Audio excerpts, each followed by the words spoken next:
नियम है और ये होगा प्रत्यय नियम।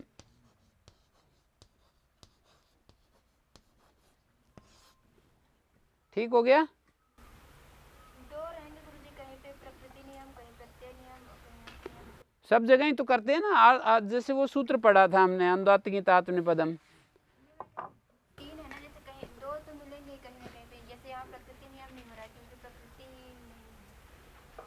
नहीं, प्रकृति नहीं ना।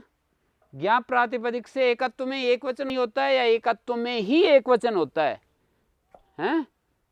तो इसको हम कहेंगे प्रत्यय नियम, इसको कहेंगे अर्थ नियम। हाँ, यहाँ पर जो है अर्थ बंध रहा है और यहाँ प्रत्यय बंध रहा है। और फिर एक नियम के विषय में एक बड़ी बात चलती है, तुल्य जातीय का नियम होता है। ये एक बड़ी बात समझ। अब वो तुल्य जातीयता है ना, वो हमारी विवक्षा के अधीन होती है। तुल्य जातीयस्य नियम,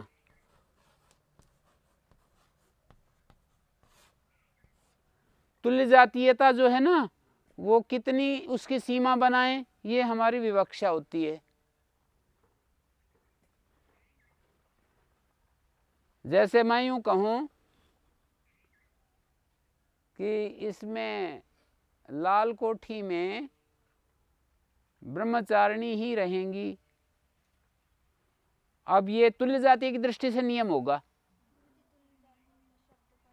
तुल्य जाति माने उस समान जाति का।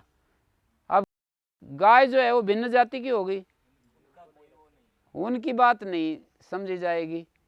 अब यहाँ यदि हम तुल्य जातीयता प्राणी की दृष्टि से कहें तो फिर वो गाय भी हटानी पड़ेंगी, हैं?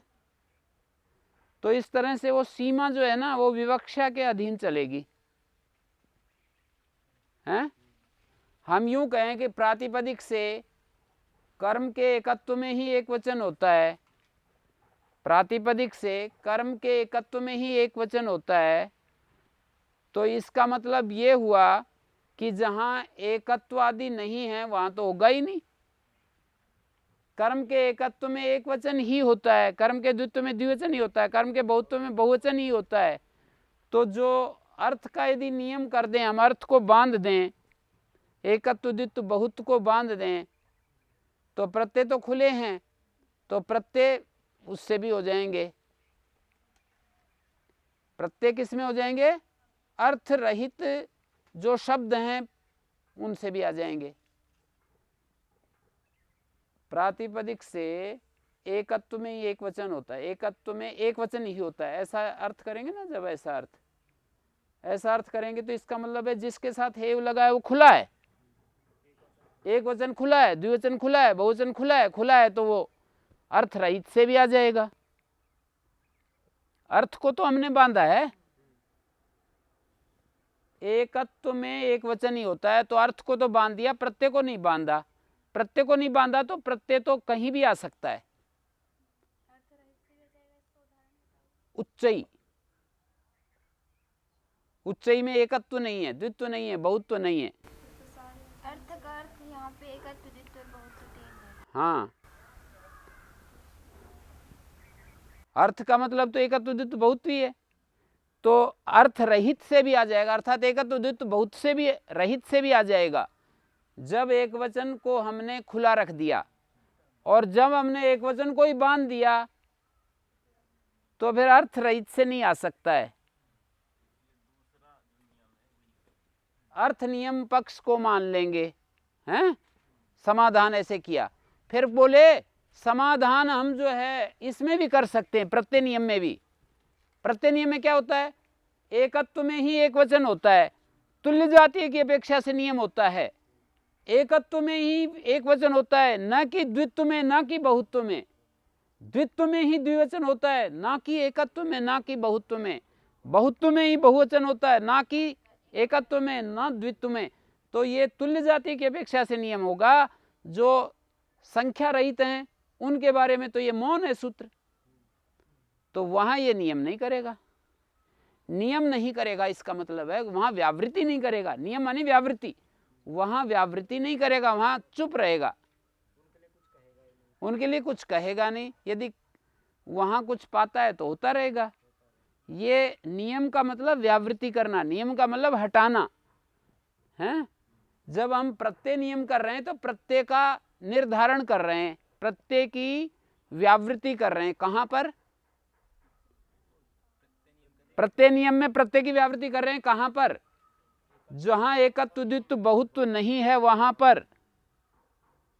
एकत्व द्वित्व बहुत्व में ही एकवचन द्विवचन बहुवचन होता है, तो एकत्व द्वित्व बहुत्व जहां पर नहीं है उसकी व्यावृत्ति कर रहे हैं ना।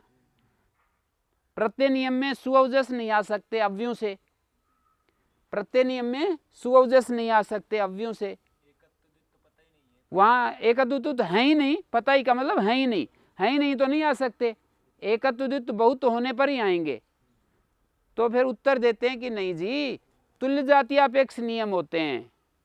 एकत्व द्वित्व बहुत्व ये जो नियम है कि एकत्व द्वित्व बहुत्व में एकवचन द्विवचन बहुवचन होता है, ये काम करेगा जिसकी संख्याएं होंगी। हाँ वहां काम करेगा जिसकी संख्याएं होंगी। जो संख्या रही तो वहां ये जाएगा ही नहीं है। समझ में आया? जहां संख्या नहीं है वहां नहीं जाएगा, तो इसलिए उस पक्ष में भी हो जाएगा। सुपाम कर्मादयप्यर्थ संख्या चैव तथा तिंगाम प्रसिद्धो नियमस्तत्र नियमः प्रकृतेषु वा। प्रसिद्धो नियमस्तत्र, वहां पर अर्थ नियम ज्यादा प्रसिद्ध है।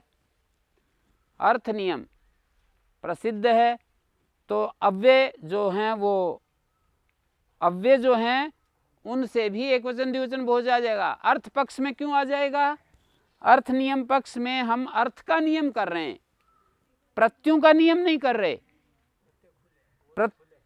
प्रत्यय खुले हैं। नियम करने का मतलब अर्थ को बांध रहे हैं, अर्थ को लेकर के व्यावृत्ति कर रहे हैं। नियम का मतलब, अर्थ नियम का मतलब अर्थ को पकड़ करके व्यावृत्ति कर रहे हैं, अर्थ को वो मध्य नजर रखते हुए नियम कर रहे हैं। एकत्व द्वित्व बहुत्व में एकवचन द्विवचन बहुवचन ही होता है, ऐसा कहा हमने। एकत्व द्वित्व बहुवचन, एकत्व द्वित्व बहुत्व में एकवचन द्विवचन बहुवचन ही होता है। हमने यहाँ अर्थ को बांधा है, हमने प्रत्ययों को नहीं बांधा है। और प्रत्यय नियम में प्रत्यय को बांधा है। प्रत्यय को बांधेंगे तो प्रत्यय आ नहीं सकेंगे।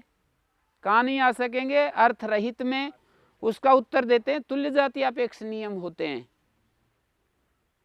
तुल्य जातीयापेक्ष नियम होते हैं। तो इस सूत्र के बारे में ये सारी चीजें। अच्छा गुरु जी, हिंदी में तो ये सब होगा ही नहीं ना? क्या? हिंदी में लिंग वचन कारक रहित तो कोई शब्द होते ही नहीं शायद। सारे होते हैं पर वहां सुअवजस लाने की चक्कर नहीं है ना। हिंदी में भी लिंग वचन रहित शब्द प्रयोग। हाँ वो समझ नहीं पा रहे ना आप। हम ऐसे बोलते नहीं हैं तो उसको समझ नहीं पा रहे हैं।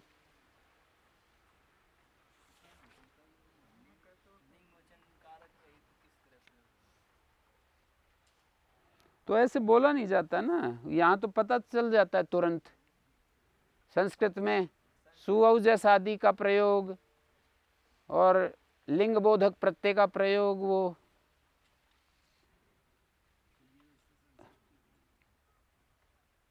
आगे देखिए।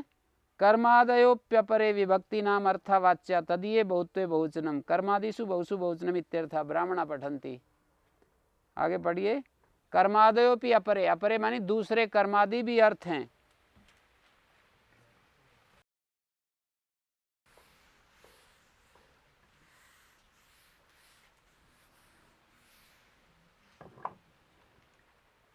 कर्मादि भी दूसरे विभक्तियों के अर्थ हैं।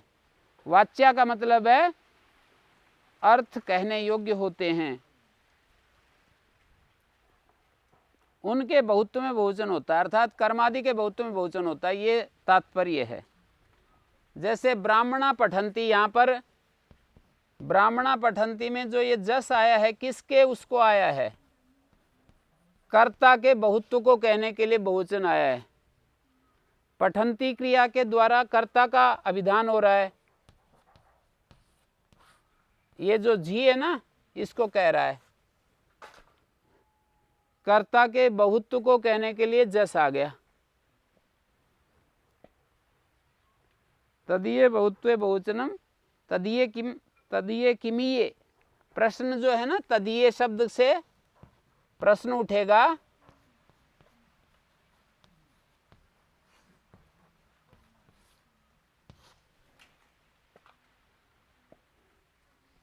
हम बोलते हैं ना तस्य लोपा कस्य लोपा, तो तदीय बहुत्वे किमीये बहुत्वे। तदीय में 6 प्रत्यय है, किमीये में भी 6 है। त्यदादि यस्य, त्यदादि नीचे से वृद्ध संज्ञा हो जाती है। वृद्धियस्य चामादेश तद वृद्धम, त्यदादि नीचे एंग प्राचाम देशे वृद्ध संज्ञा होने से वृद्धाच्छय हो रहा है। तदीय बहुत्वे बहुवचनम कर्मादिषु बहुषु बहुवचनम इत्यर्था। ब्राह्मणा पठन्ति। तो इसको गुरुजी जैसे वाच्य वाचक बताया था, तो ये जो बहुवचन है ये वाचक हो गया और इसको वाच्य हो। हाँ बिल्कुल, हाँ ऐसा ही है। ये कह रहे हैं कि जो आप वाच्य वाचक समझा रहे थे, तो जस जो है वाचक हो गया और उसका अर्थ जो बहुत्व है वो वाच्य हो गया। यत्र च संख्या संभवति तत्रायम उपदेशः। जहाँ संख्या संभव है वहाँ ये उपदेश काम करेगा। कौन सा उपदेश? बहुषु बहुवचन वाला, द्वेकर द्विवचन एक वचने वाला। अव्यभ्यस्तु, आप वाली बात, निसंख्येभ्य, अव्यभ्यस्तु निसंख्येभ्य सामान्य विहिता स्वादया विद्यन्ते। जो संख्या रहित अव्यय होते हैं ना, उनसे सुअवजस तो अपने आप परे विद्यमान है ही। परे का मतलब ये उच्च ही शब्द है। व्याकरण पढ़ते समय परे का मतलब ये होता है कि ये लो, ये परे हो गया, इससे उच्च ही से परे हो गया। ये मतलब ये नियम नहीं, ये कुछ सूत्र कहेगा नहीं ना, ये कुछ कहेगा नहीं। जो कर्मादियों के बहुत्व में बहुवचन होता है, तो कोई कहेगा कि यहाँ तो कर्मादि है ही नहीं, कर्मादियों के बहुत्व में बहुवचन होता है, तो यहाँ कैसे ले आए बहुवचन या एक वचन द्विवचन? तो कहते हैं सामान्य विहित जो है ना, सामान्य विहित अर्थात जो 2 वाक्य बनाए थे ना हमने, सुअवजस अमौट्सस, जो सारे प्रत्यय एक बार ले आए तो हैं ही। ये तो केवल इतना ही कर रहा है कि उसका अर्थ ही तो बता रहा है। प्रत्यय तो आ चुके हैं, उनका अर्थ ही तो नहीं बताएगा, इतना ही होगा ना भाई। प्रत्यय आ गए, उनका अर्थ ही तो नहीं बता पाया। ये क्यों अर्थ नहीं बता पाया? इसलिए नहीं बता पाया, कर्मादियों का एकत्व द्वित्व बहुत्व नहीं है ना।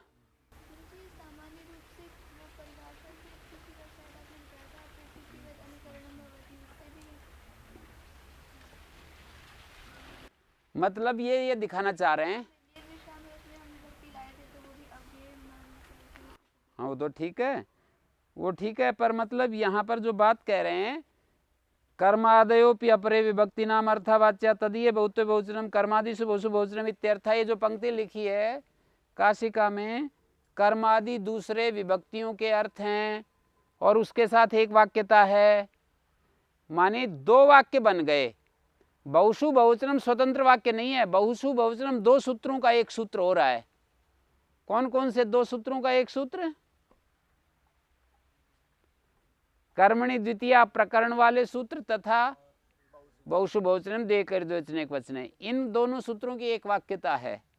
तो बोले इन सूत्रों की एक वाक्यता है, तो अव्ययों से जो सुअवजस आएंगे वो कैसे आएंगे? बोले वो तो पहले ही आ चुके हैं, ज्ञाप प्रातिपदिका सूत्र से आ चुके हैं। हाँ ऐसे ही तो कह रहे हैं ये कि कर्मणि द्वितीया और बहुषु बहुवचनम की एक वाक्यता हो गई, सुअवजस की एक वाक्य हो गया। उसको नहीं करेंगे, यही तो कहा है इतना सारा कि ये वो अलग सूत्र है और ये 2 सूत्र एक बन रहे हैं। यही तो कहा है कि ये जो सूत्र हैं ये एक सूत्र बन रहे हैं और वो एक अलग सूत्र बन रहा है। तो ये बतलाया अव्येभ्यस्तु निसंख्येभ्य सामान्य विहिता स्वादया विद्यन्ते। जो संख्या रहित अव्यय हैं उनसे तो सुऔजस परे बैठे ही हैं, अव्यों से तो स्वादि परे उपस्थित हैं ही, वहां कोई बाधा नहीं है। अव्यों से तो स्वादि हमारे पास हैं ही, ऐसा कह रहे हैं। ठीक है।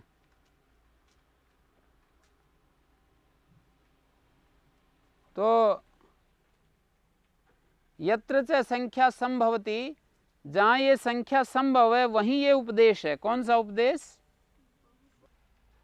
5 पक्ष लेकर के, ये देखो, एक प्रातिपदिक, पंचक, प्रातिपदिक, त्रिक आदि एक पक्ष चलता है। जाति, स्वार्थ, द्रव्य, लिंग,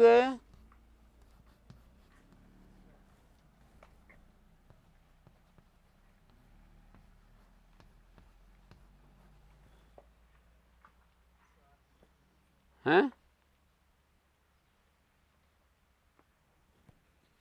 स्वार्थ, द्रव्य, लिंग, संख्या, कारक, ये 5 प्रातिपदिक के अर्थ कहे गए हैं। तो ये जो सुऔजस आते हैं ना, पंचक प्रातिपदिक अर्थ जब होता है, प्रातिपदिक के 5 अर्थ होते हैं, तो जो सुऔजस, ये जो कारक अर्थ का संख्या अर्थ के द्योतक हो जाते हैं, मतलब सुऔजस द्योतक हो जाते हैं संख्या और कारक अर्थ के। हाँ, स्वार्थ, द्रव्य, लिंग, संख्या, कारक नहीं। स्वार्थ का मतलब होता है, प्रातिपदिक का स्वरूप भी स्वार्थ होता है कहीं कहीं। स्वार्थ माने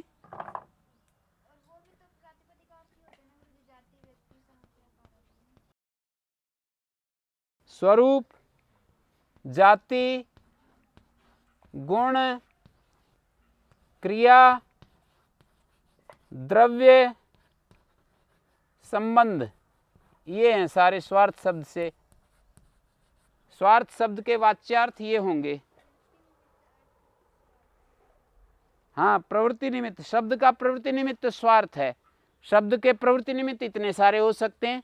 शब्द जिसको आधार बनाकर प्रवृत्त होता है, शब्द जिसको आधार बनाकर प्रवृत्त होता है, कहीं तो स्वरूप को आधार बनाकर प्रवृत्त होता है, कहीं जाति को, कहीं गुण को, कहीं क्रिया को, कहीं द्रव्य को, कहीं संबंध को लेकर के शब्द का प्रयोग होता है। ये नीचे वाले द्रव्य और ऊपर वाले द्रव्य में देखते हैं। हाँ, और स्वार्थस्य यत्र विश्रांति वाच्यम द्रव्यम तदिश्यते। स्वार्थ का पर्यवसान भूमि द्रव्य कहलाता है। स्वार्थ की जो पर्यवसान भूमि है ना, उसको द्रव्य कहेंगे। वो भी अनेक प्रकार का हो सकता है।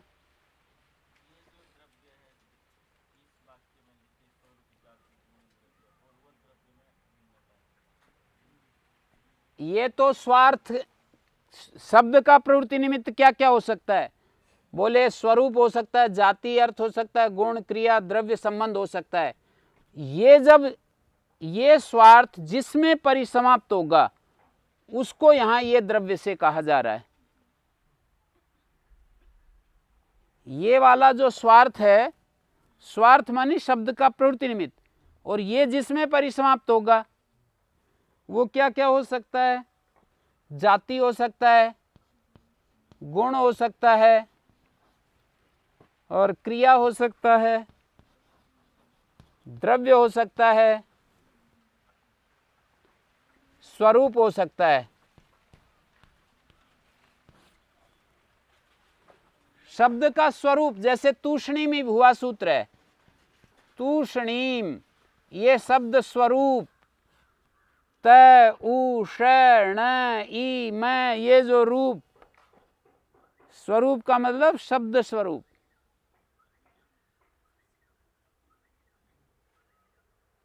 मान लीजिए यहां स्वरूप हमने स्वार्थ लिया, शब्द का प्रवृत्ति निमित्त यहां पर स्वरूप लिया, और इसी स्वरूप को हमने इसी स्वरूप में परिसमाप्त करके दिखाया, तो यही तो स्वार्थ होगा और यही फिर द्रव्य बनेगा। तूष्णीम जो शब्द स्वरूप है ना, यही द्रव्य नाम से कहा जाएगा। ये अगला जो स्वार्थ के बाद जो द्रव्य है ना, ये द्रव्य क्या होगा? ये चीजें जिसमें परिसमाप्त होंगी। कहीं पर तो जाति द्रव्य होगा, कहीं पर गुण द्रव्य होगा, कहीं क्रिया द्रव्य होगा, कहीं द्रव्य ही द्रव्य होगा, कहीं स्वरूप द्रव्य हो जाएगा। इसी तरीके से जैसे यष्टि कहने से हम किसी छड़ी को ले लेते हैं, तो वो द्रव्य उसकी यष्टि की परिसमाप्ति उस छड़ी में हो रही है, द्रव्य की, वो भी द्रव्य नहीं है। हाँ,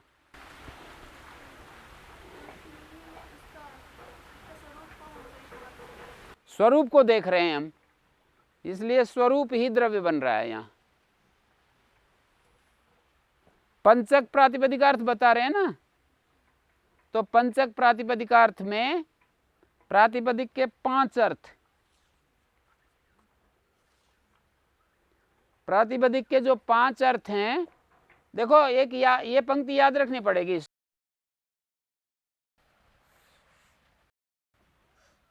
स्वार्थस्य यत्र विश्रांति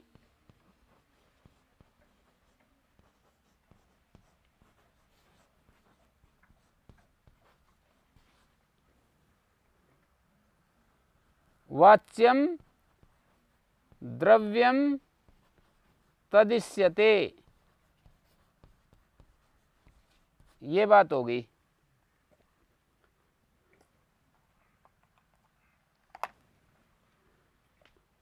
स्वार्थ भी मतलब शब्द का जो स्वरूप है वो स्वार्थ भी होता है, क्योंकि ऐसा कहा है ग्राह्यत्वम ग्राहकत्वम च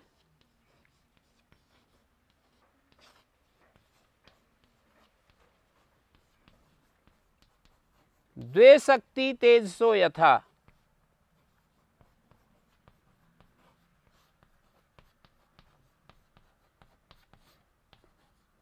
तथैव सर्व शब्दानां पृथगेते व्यवस्थिते। तथैव सर्व शब्दानां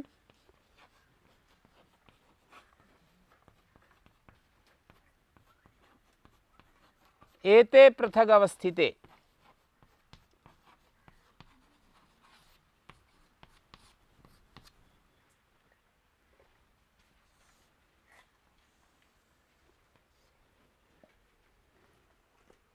तेजस पदार्थ जो होते हैं ना, उनकी 2 शक्तियां हैं, अपने स्वरूप को भी दिखाते हैं, दूसरे को भी दिखाते हैं। शब्दों में भी ये बात है, अपने स्वरूप को भी दिखाते हैं और वो किसी दूसरी चीज को भी। जैसे वृक्ष अपने वृक्ष जो शब्द है ना, शब्द, ये वृक्ष नहीं, वृक्ष जो शब्द होगा, वृक्ष वरी क ये अपने स्वरूप को भी प्रकट कर रहा है और साथ में इस पदार्थ को भी। और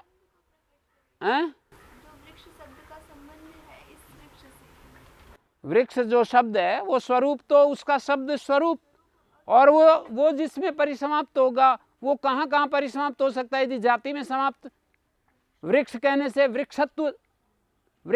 वृक्षत्व लेंगे तो वृक्षत्व जो अर्थ होगा ना, वो यहाँ पर द्रव्य कहलाएगा। संबंध तो कहीं दंडी आदि शब्द होते हैं ना, दंडी मानी दंड संबंध वाला, तो शब्द का स्वार्थ प्रवृत्ति निमित्त संबंध है यहाँ पर, और वो संबंध जिसमें परिसमाप्त हो रहा है, वो संबंध जिसमें परिसमाप्त हो रहा है उसको द्रव्य कहेंगे। ये अगला जो द्रव्य है ना, यहाँ स्वार्थ के बाद जो द्रव्य है, ये स्वार्थ की पर्यवसान भूमि में, स्वार्थ की पर्यवसान भूमि, स्वार्थ की परिसमाप्ति जिसमें होती है,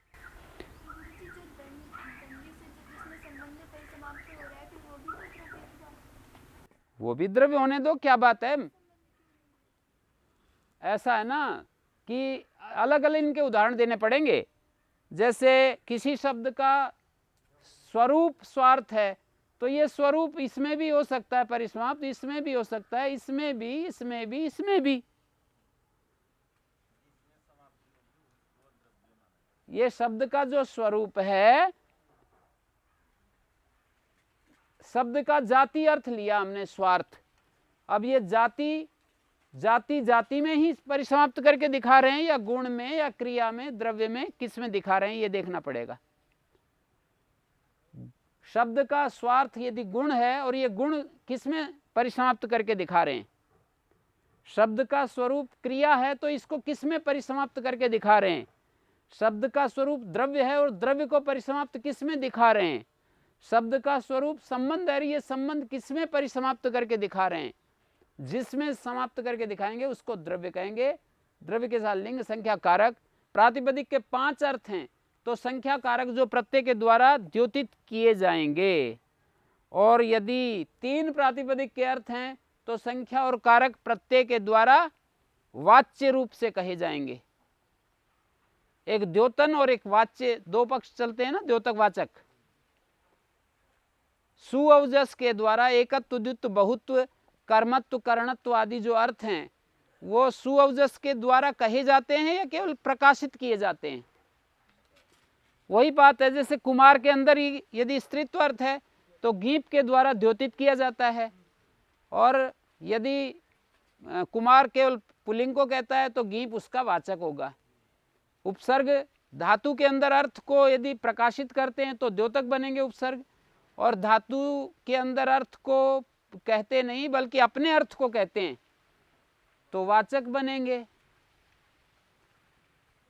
हाँ, यहां पर भी इसी तरह से प्रातिपदिक के अंदर तो 3 अर्थ हैं, स्वार्थ द्रव्य लिंग।